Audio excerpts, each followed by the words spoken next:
Lauren po. Lauren. Sabi, ang smile daw. Pati puwet.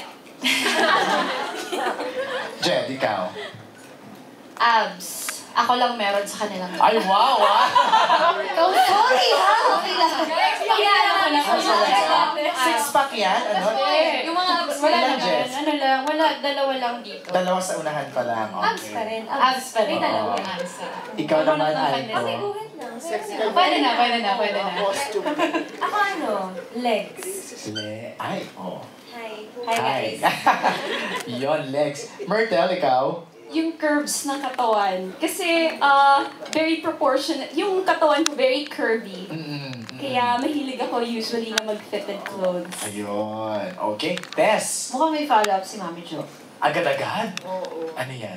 Eh kasi ano, Mm. yung mata ni Miss Francesca. Oo, tapos yung apelyido niya. Are you related to Miss Margie Florendo? Actually po, Margie Moran po siya. Tapos, pinakasalan niya lang po yung lolo ko na si Antonio Florendo. So, hindi po kami related by blood, pero by marriage po. Pero lola, hindi naman po lola. Pinsan po ng lolo ko si Gloria Diaz. So from the family of beauty queens ka talaga? Opo. Oh. Manahimik tayo lahat doon, ha? Parang, ano kayo? Ano kayo? Sige lang. Oh. Si Karen sa pamilya. Si Karen, anong family of ano ka naman? Reyes! Ay, barbecue? Barbecue, oh! Hair cutters! Hair cutters pala. I love it. Kuya MJ, maraming branch kasi. Ay, oo nga. Okay. Yung sa baba ng... At talino mo, ha? Very good ka doon, Karen, ha? Thank you so much. Okay. Okay, Tita Ethel Ramos. Oh, Manay.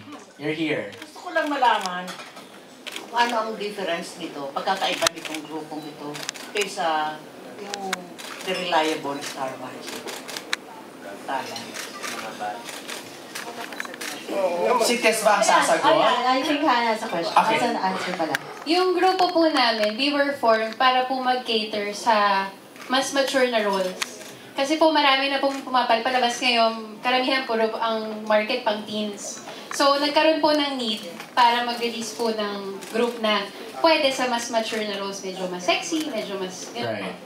It's been a while din kasi that we haven't launched ganitong klaseng grupo. The last time we had launch is batch pa ni na Julia Barreto.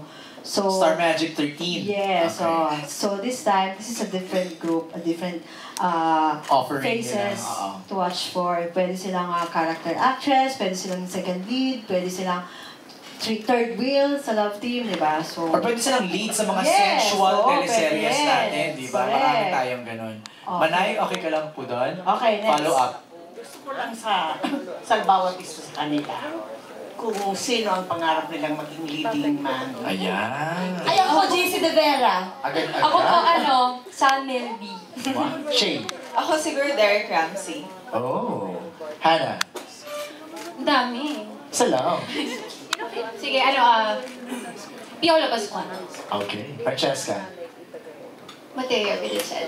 Nako.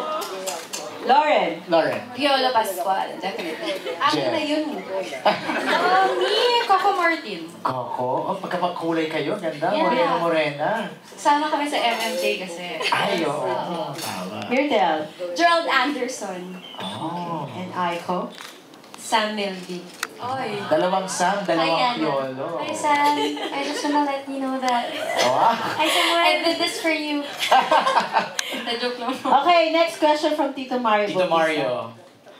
So how was the group formed? Nag-audition ba kayo? Or you were asked or invited to join it? Paano nangyari? Actually po ako, in-interview agad. Tapos parang tinanong lang po kung ready daw ba sa mga ganito. Sabi ko, para lang po sa pagbabago. Para lang po maiba. Para sa ekonomiya. Actually, collaboration to ng Direct Lauren team. Direct Lauren, Direct Jogi, Lauren. and then Star Magic. They're actually supposed to be 15. Okay. Then down to 9. Ay. So, maraming proseso. They had workshop, they have goosies, they have sensuality workshop, they have dance Sila ang workshop. pumasa sa panlasa ni Derek Lauren. Sa both parties actually. And Star Magic. Yes. Oh. Okay.